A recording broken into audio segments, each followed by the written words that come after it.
Assalamualaikum warahmatullahi wabarakatuh. Selamat pagi, siang, sore, dan malam dimanapun kalian berada. Semoga kita senantiasa selalu dalam lindungan Allah Subhanahu wa Ta'ala. Oke, pada video kali ini, sebelumnya perkenalkan nama saya Amri Mustafa. Saya merupakan mahasiswa dari salah satu perguruan tinggi yang ada di Lampung, yaitu Politeknik Negeri Lampung, atau yang biasa kita sebut dengan Polinela. Oke, saya merupakan mahasiswa dari jurusan Teknologi Informasi, program studi Teknologi Rekayasa Internet. Oke, pada kesempatan kali ini saya ingin mengerjakan tugas berupa hands-on pada mata kuliah kecerdasan buatan. Oke, jadi tugas yang akan saya selesaikan yaitu tentang materi baru ya tentang Supervised Learning, Supervector Machine atau SVM ya. Oke, langsung saja ya. Tujuan penugasan pada kesempatan kali ini yaitu memahami konsep dasar dari algoritma support vektor mesin atau SVM, kemudian dapat menjelaskan secara lisan dan visual mengenai cara kerja SVM, kemudian mampu mengimplementasikan model klasifikasi sederhana menggunakan SVM, dan yang terakhir, yang keempat, menunjukkan hasil evaluasi performa model klasifikasi. Oke, langsung saja ya. Eh, Biasanya yang pertama ada konsep dasar support vector mesin, kemudian ada penerapan SVM, kemudian ada evaluasi, dan yang D ada refleksi, refleksi atau pertanyaan diskusi. Oke, langsung saja yang pertama yaitu konsep dasar tentang SVM sendiri. Oke, jadi eh, support support vektor mesin atau SVM ini merupakan eh, algoritma supervised learning yang digunakan untuk menyelesaikan permasalahan. Jadi ada dua definisi. Yang pertama ada klasifikasi regresi atau classification ya. Kemudian eh, jadi tujuan utama dari SVM ini sendiri adalah mencari garis pemisah terbaik ya atau hyperplane. Jadi tujuan utama dari SVM ini adalah mencari garis pemisah terbaik hyperplane. Jadi hyperplane nanti akan kita bahas di step berikutnya. Ya, jadi SVM ini adalah tujuan utamanya mencari garis pemisah terbaik antara dua kelas data agar pemisah tersebut semaksimal mungkin memisahkan kelasnya yang berbeda. Jadi sangat cocok lah ya untuk menganalisis data yang besar nih SVM ini. Oke, kemudian ada komponen ya. Kemudian ada komponen utama pada SVM. Yang pertama itu ada hyperplane yang telah saya sebutkan tadi ya. Yang pertama hyperplane, di mana hyperplane ini merupakan garis dua dimensi atau bidang tiga dimensi atau lebih yang digunakan untuk memisahkan eh, dua memisahkan dua kelas data ya. Jadi hyperplane ini merupakan komponen utama yang sangat efektif. Kemudian kedua ada margin. Margin ini sendiri merupakan jarak antara hyperplane ke titik-titik data terdekat dari setiap kelas. Jadi SVM juga bertujuan memaksimalkan margin agar model lebih tahan terhadap data baru atau outlier. Kemudian ada support vector. Nah, support vector ini uh, merupakan data point yang paling penting atau yang paling dekat dengan hyperplane. Jadi titik-titik ini menentukan posisi dari arah hyperplane sendiri.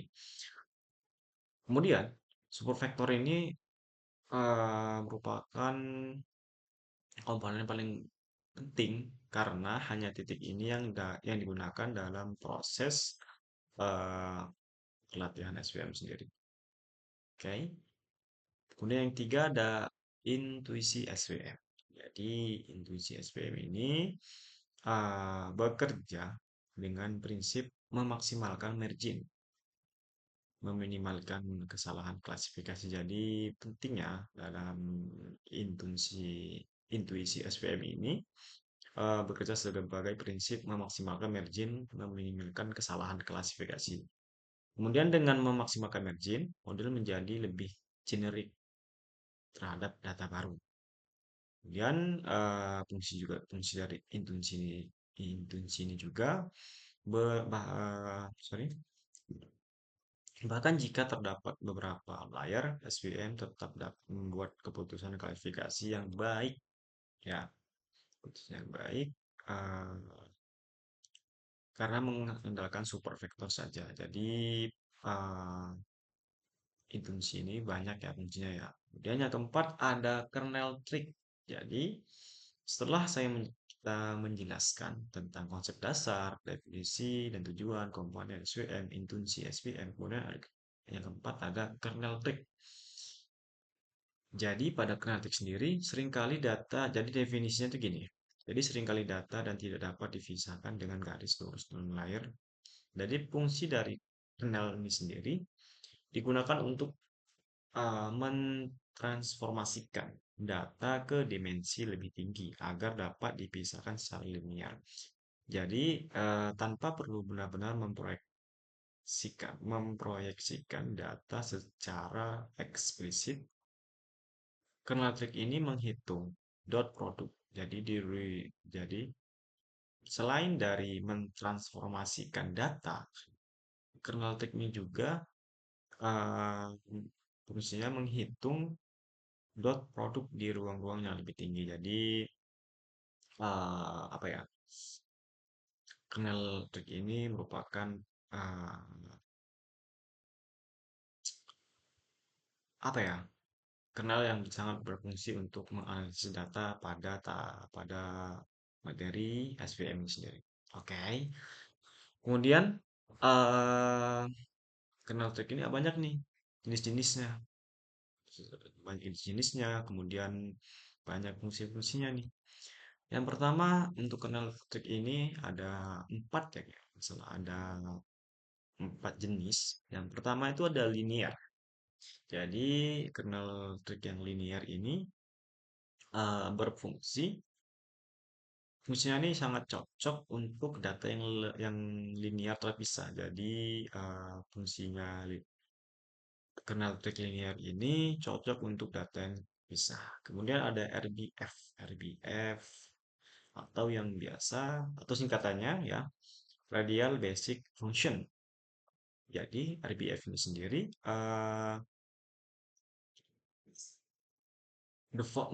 fungsinya sendiri itu default kernel disk cocok untuk data nonlinear. Jadi fungsinya ini untuk kernel RBF ini sangat cocok untuk data yang dia itu nonlinear. Kemudian ada kernel yang kemudian ada polinomial. Jadi polinomial poli polinomial ini sangat cocok untuk digunakan pada polinomial tingkat tertentu. Jadi polinomial ini sangat cocok untuk polinomial yang tingkatnya lebih tinggi. Kemudian ada sigmoid. Jadi sigmoid ini merupakan kernel yang mirip, fungsinya itu mirip aktivasi dalam neural network. Jadi eh, berikut penjelasan ya yang telah saya jelaskan tadi, penjelasan tentang kernel dan jenis-jenisnya. Oke, mengapa sih memilih SVM? Jadi SVM ini sangat cocok untuk database berdimensi tinggi, sesuai yang saya jelaskan di atas tadi, ya. Sangat cocok untuk dataset yang dia itu datasetnya berdimensi tinggi. Jadi seperti data teks, gambar, dan auto genetik. Kemudian dia itu sangat efisien. SVM ini sangat efisien ya. Efisien ketika jumlah fitur besar tetapi jumlah data relatif kecil. Kemudian kelebihan dari memilih SVM ini sendiri yang Kemudian ada tahan terhadap overfitting. Jadi ada data-data yang dia itu overfitting. Dia ini SVM ini tahan terhadap overfitting tersebut. Jadi terutama jika kita menggunakan kernel dan regularisasinya dengan baik. Kemudian sangat efektif ketika terhadap margin. Jadi SVM ini sangat efektif ketika terdapat margin klasifikasi yang jelas, kelas yang terpisah ya. Oke, kemudian langsung yang ke ini penerapan ya, penerapan SVM study kasus data naik. Jadi pada oke, kita buka dulu ya. Naiknya kita buka dulu ini. Oke, ini merupakan data yang akan kita analisis ya. Oke, ini data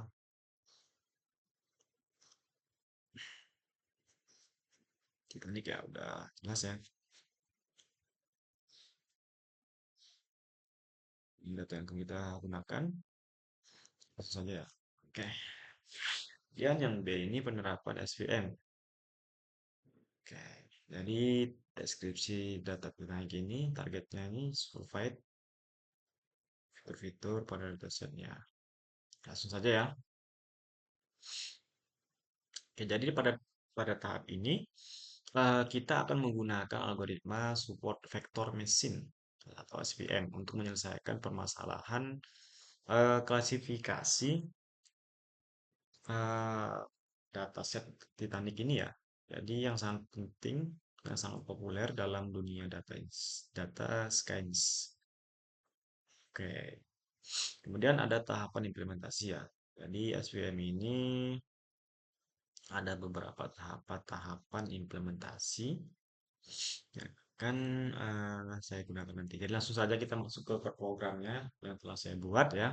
Saya menggunakan eh, untuk menjalankan code ini merupakan saya menggunakan Google Colab ya.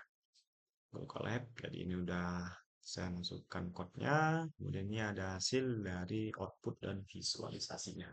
Oke, langsung saja ya. Yang pertama penjelasan untuk program ini. Kita yang pertama ini langkah pertama kita mengimport library yang akan kita gunakan. Yang pertama ada import pandas, nanti Sherborne dan sebagainya. Oke. Jadi pada langkah pertama ini kita mengimport library ini berfungsi eh tujuan utamanya yaitu menyiapkan semua. Jadi dari apa ya library ini bisa kita definisikan sebagai alat ya yang dibutuhkan dalam proses pelatihan dan evaluasi model SQL. Jadi eh apa ya import library ini kalau kita menggunakan Visual Code ya dia itu merupakan package ya yang akan kita gunakan. Ada import pandas, NumPy, dan Seaborn. Kemudian ada load dataset. Oke, dataset ini tujuannya itu mengambil data Titanic nih, mengambil data Titanic,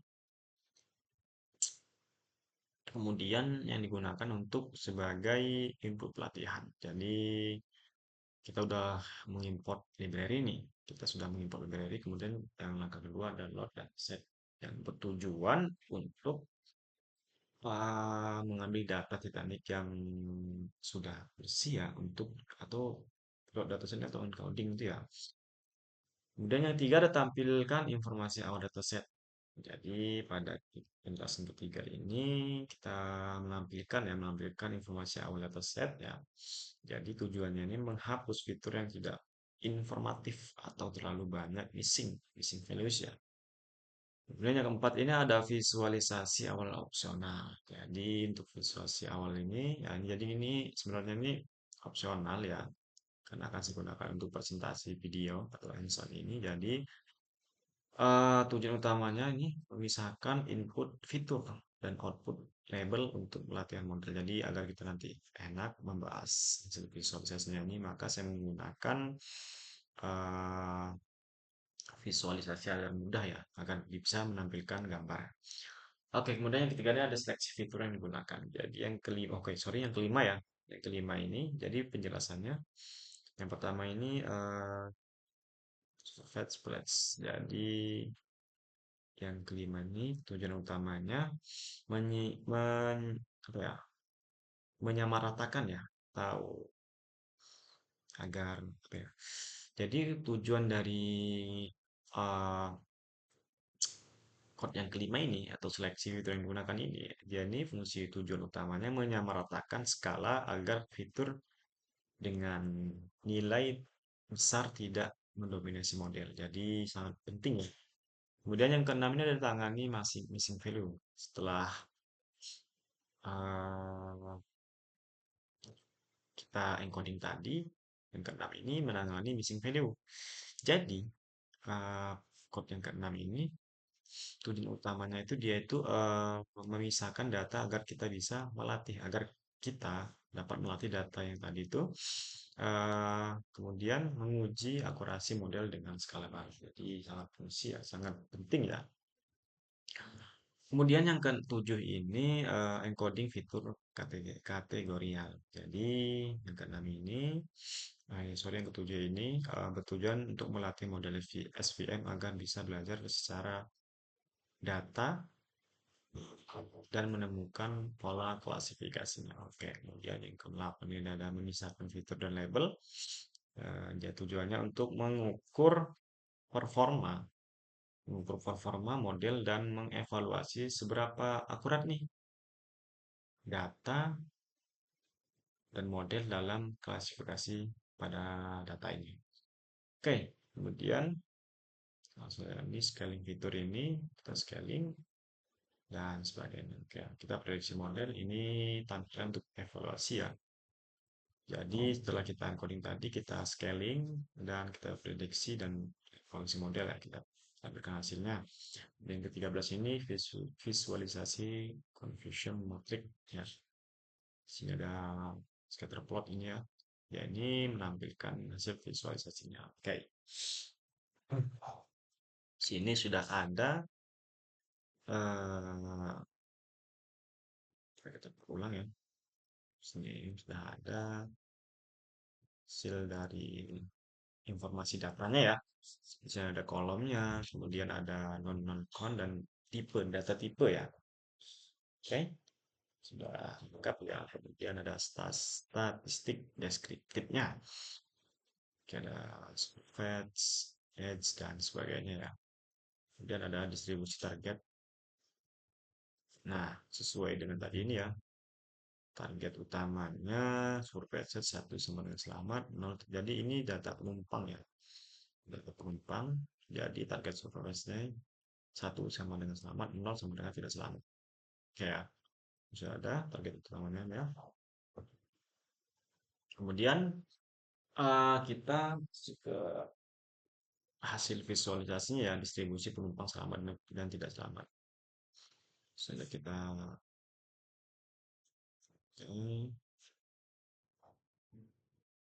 bacakan ya. Ini gambar hasil visualisasinya, distribusi penumpang selamat dan tidak selamat ya. Jadi uh, dari data tersebut terdapat apa ya, terdapat hasil visualisasi yang dimana dari data tersebut terdapat distribusi penumpang selamat lebih tinggi ya. Oke, kemudian klasifikasi reportnya dan ini hasil dari confusion matrixnya. Oke, jadi pada data yang telah saya analisis dan hasil dari visualisasinya, terdapat evaluasi dari visualisasi ini ya. Oke. Pertama ada bagaimana nilai akurasinya. Jadi nilai akurasinya ini sudah terdapat ya, yang menunjukkan bahwa model berhasil mengklasifikasikan sekitar sorry model yang tadi ya, sekitar 50% ya, 50% benar ya. Ini merupakan indikator umum eh, performa model. Kemudian yang kedua ini evaluasinya bagaimana hasil dari confusion metric. Oke, jadi confusion metric ini materi yang ini ya. eh jadi penumpang yang selamat dan prediksi selamat. Jadi true positif ini, kemudian penumpang yang tidak selamat diprediksi tidak. Jadi eh, dari data, sorry dari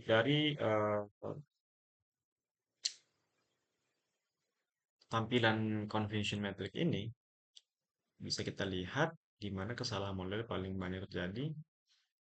Misalkan pada model yang banyak salah memprediksi penumpang yang selamat ya. Jadi banyak yang hasil dari ini yang tidak apa ya, selamat tentunya. Kemudian yang C ini,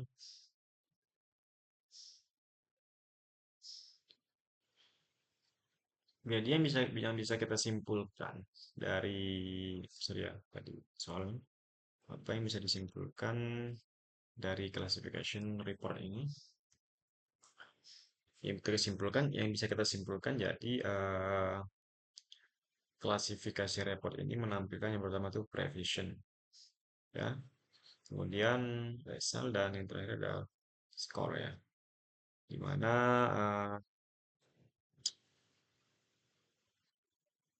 data ini menampilkan data yang selamat itu cukup rendah, penumpang yang selamat itu cukup rendah, artinya model agak kesulitan mendeteksi penumpang yang selamat. Jadi oke.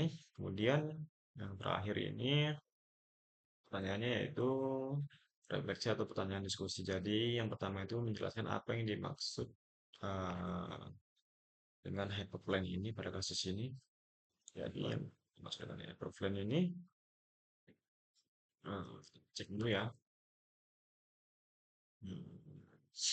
Jadi hyperplane ini merupakan garis batas ya, pemisah di ruang fitur yang digunakan oleh SVM sendiri untuk memisahkan dua kelas data. Dalam kasus Titanic ini, hyperplane berfungsi sebagai batas keputusan yang memisahkan penumpang yang selamat dan tidak selamat berdasarkan kombinasi fitur seperti umur, jenis kelamin, kelas, dan lain-lain. SVM juga akan memilih hyperplane terbaik yang memiliki margin terbesar, ya, margin terbesar eh, antara dua kelas, yaitu jarak terjauh dan data yang paling dekat atau support vector. Kemudian, tanya yang kedua ini, mengapa scaling fitur penting sebelum menggunakan SVM? Jadi, eh, SVM sangat sensitif terhadap skala fitur. Nah, jadi karena algoritma SVM menggunakan jarak antar titik atau distance base untuk membuat keputusan. Jika fitur seperti var memiliki rentang jauh lebih besar dibanding please, maka itu bisa mendominasi hasil. Jadi oleh karena itu, mengapa scaling fitur penting sebelum menggunakan SVM? Jadi karena kita harus melakukan standar scaler agar mudah, agar semuanya mudah atau fitur punya skala yang sebanding dengan nilai rata-rata nol dan standar ya. Oke. Kemudian pertanyaan yang ketiga ini, apa dampak pemilihan kernel terhadap performa model? Jadi kernel menentukan bagaimana data diproyeksikan ke ruang berdimensi ya. Jadi dampak dari pemilihan model ini, jadi kernel ini menentukan bagaimana data diproyeksikan ke ruang berdimensi lebih tinggi. Kernel yang kita gunakannya adalah linear kernel, kemudian RBF, dan polinomial. Ya, jadi pemilihan kernel yang tepat bisa secara drastis meningkatkan akurasi dan generalisasi model. Kemudian pertanyaan yang keempat, aduh sorry, Pertanyaan keempat ini, bagaimana cara menangani data yang tidak seimbang dalam klasifikasi? Yang pertama, jadi pada materi-materi sebelumnya kita sudah membahas tentang overfitting. Jadi cara-cara untuk bagaimana nih cara menangani data yang tidak tidak seimbang? Yang pertama itu ada oversampling ya. Jadi kelas minoritas misalkan dengan semut ini. Kemudian yang kedua ada undersampling di mana kelas mayoritas. Kemudian menggunakan kelas white balancing ya di SVM. Jadi cara menangani itu pertama ada oversampling, kemudian ada undersampling dan yang terakhir ada white balancing. Oke. Next untuk pertanyaan yang kelima, apa kelebihan dan kekurangan SVM? Kayak sesuai dengan oke, sorry, sesuai dengan hasil visualisasi ini, kelebihan dari SVM sendiri itu sangat efektif untuk dataset kecil atau menengah, cocok untuk high dimensional space, dan bisa menangani data secara nonlinear nih sebagai data sesuai dengan data yang telah tampil tadi. Kemudian margin maksimal sama dengan model yang digenerasi baik. Jadi untuk kelebihannya sangat efektif ya, kemudian cocok untuk high dimensional. Nah untuk keterbatasan nih, untuk SVM ini ada beberapa keterbatasan. Yang pertama itu tidak efisien untuk dataset besar, jadi sensitif terhadap noise dan outlier, kemudian sulit ditafsirkan secara langsung atau kurang interferensif, kemudian butuh scaling dan training parameter ya. Jadi setiap apa ya, model baik itu SVM dan lain-lain, jadi ada kelebihan dan keterbatasan ya. Oke, mungkin cukup ya penjelasan dari saya mengenai materi awal kita yaitu tentang supervised learning, support vector atau yang biasa kita sebut dengan SVM ya. Oke, mungkin sekian dari saya. Saya memohon maaf jika ada kesalahan. Pada Allah saya mohon ampun. Saya akhiri. Wabillahi taufiq wal hidayah. Wassalamualaikum warahmatullahi wabarakatuh.